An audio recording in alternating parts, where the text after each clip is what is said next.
ನಮಸ್ಕಾರ ವೀಕ್ಷಕರೇ. ಈ ದಿನ ಪುರಂದರದಾಸರು ರಚಿಸಿದ ಕೀರ್ತನೆ ನಿಂದಕರಿರಬೇಕು ಅನ್ನುವ ಕೀರ್ತನೆ ಕುರಿತಾಗಿ ತಮಗೆ ಹೇಳ್ತಾ ಇದ್ದೀನಿ. ನಿಂದಕರಿರಬೇಕು, ನಿಂದಕರಿರಬೇಕು, ಹಂದಿ ಇದ್ದರೆ ಕೇರಿ ಹ್ಯಾಂಗ ಶುದ್ಧಿಯೋ, ಹಂದಿ ಇದ್ದರೆ ಕೇರಿ ಹ್ಯಾಂಗ ಶುದ್ಧಿಯೋ ಹಾಗೆ ನಿಂದಕರಿರಬೇಕು. ಜೀವನದಲ್ಲಿ ಎಲ್ರೂ ಕೂಡ ಇದ್ದೇ ಇರ್ತಾರೆ. ಹೊಗಳುವವರು ಇರ್ತಾರೆ, ಜೊತೆಗೆ ತೆಗಳುವವರು ಇರ್ತಾರೆ. ತೆಗಳುವವರು ಅಂದ್ರೆ ನಿಂದಕರು ಅಂತಕ್ಕಂಥದ್ದು.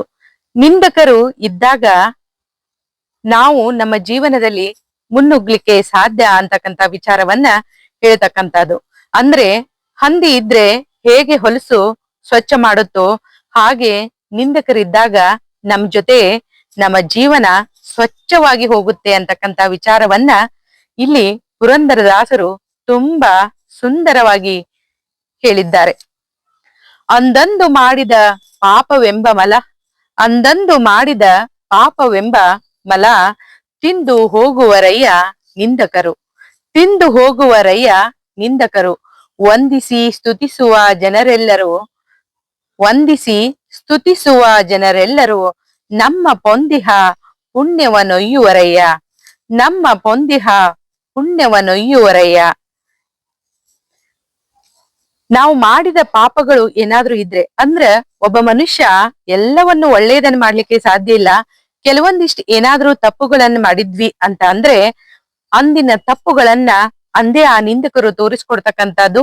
ನಾವು ಅದನ್ನ ವಿರೋಧಿಸಲಾರದೆ ಅವರು ಹೇಳಿದ ನಿಂದೆಗಳನ್ನ ಗಮನಿಸಿ ಅದನ್ನ ತೆಗೆದುಕೊಂಡ್ವಿ ಅಂದ್ರ ಅವತ್ತಿನ ನಾವು ಏನಾದ್ರೂ ತಪ್ಪು ಮಾಡಿದ್ವಿ ಅಂತಂದ್ರ ಆ ತಪ್ಪುಗಳನ್ನು ತಿದ್ದುಕೊಂಡು ನಾವು ಮುಂದೆ ಸಾಕ್ತಿವಿ ಅಂತಕ್ಕಂತ ವಿಚಾರವನ್ನು ಕೂಡ ಇಲ್ಲಿ ಅವ್ರು ಹೇಳ್ತಕ್ಕಂಥದ್ದು. ಅಂದಂದು ಮಾಡಿದ ಪಾಪವೆಂಬ ಮಲ ತಿಂದು ಹೋಗುವರಯ್ಯ ನಿಂದಕರು.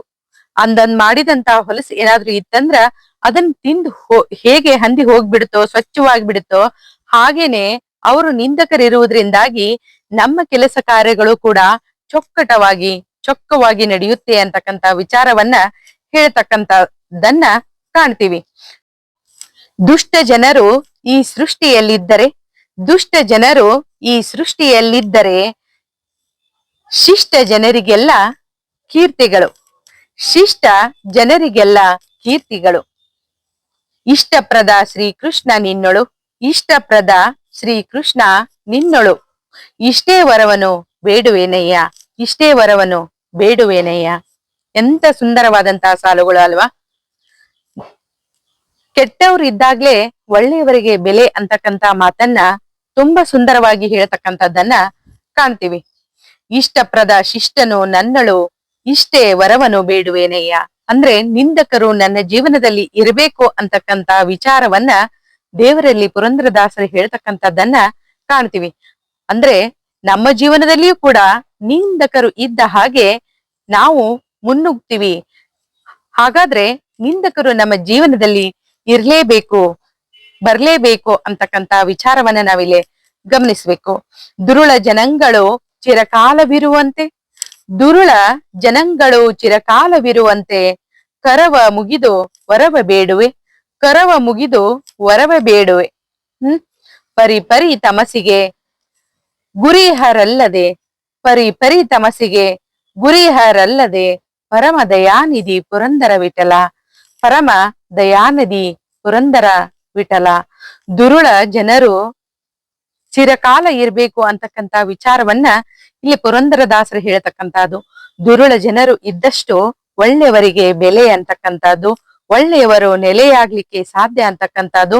ಅದಕ್ಕಾಗಿ ಅವರಿಗೆ ಆಯುಷ್ಯವನ್ನ ಕೊಡ್ಲಿ ಅಂತಕ್ಕಂತ ವಿಚಾರವನ್ನ ಇಲ್ಲಿ ಹೇಳ್ತಕ್ಕಂಥದ್ದು. ಅವರು ಚಿರಕಾಲವಿರುವಂತೆ ಕರವ ಮುಗಿದು ವರವ ಬೇಡುವೆ ಅಂತೇಳಿ ಪುರಂದರದಾಸರು ತಮ್ಮ ಕೀರ್ತನೆಯಲ್ಲಿ ಅಭಿವ್ಯಕ್ತಪಡಿಸಿರ್ತಕ್ಕಂಥದ್ದನ್ನ ಕಾಣ್ತೀವಿ. ಒಟ್ಟಾರೆಯಾಗಿ ಹೇಳುವುದಾದರೆ ನಿಂದಕರು ಇದ್ರೆ ಒಬ್ಬ ಮನುಷ್ಯ ಮುಂದೆ ಹೋಗ್ಲಿಕ್ಕೆ ಸಾಧ್ಯ.